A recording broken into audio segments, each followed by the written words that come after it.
ವಿಜಯನಗರದಲ್ಲಿ ಮಳೆ ಅವಾಂತರವನ್ನೇ ಸೃಷ್ಟಿ ಮಾಡಿದೆ.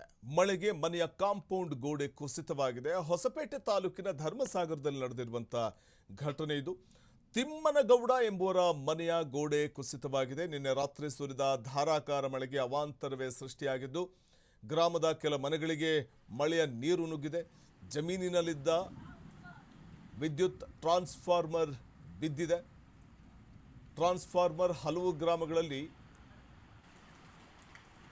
ಗ್ರಾಮಗಳಿಗೆ ಈ ಒಂದು ಟ್ರಾನ್ಸ್ಫರ್ ಮೂಲಕವೇ ವಿದ್ಯುತ್ ಸರಬರಾಜು ಆಗ್ತಾ ಇತ್ತು. ಆದರೆ ಟ್ರಾನ್ಸ್ಫಾರ್ಮರ್ ಬಿದ್ದಿರೋದ್ರಿಂದಾಗಿ ಆತಂಕ ಕೂಡ ಶುರುವಾಗಿರುವಂಥದ್ದು. ಜಮೀನಲ್ಲಿ ಬಿದ್ದಿರುವಂತಹ ವಿದ್ಯುತ್ ಟ್ರಾನ್ಸ್ಫಾರ್ಮರ್, ಹಾಗಾಗಿ ಹಲವು ಗ್ರಾಮಗಳಲ್ಲಿ ವಿದ್ಯುತ್ ಸಂಪರ್ಕ ಕೂಡ ಕಡಿತವಾಗಿದೆ.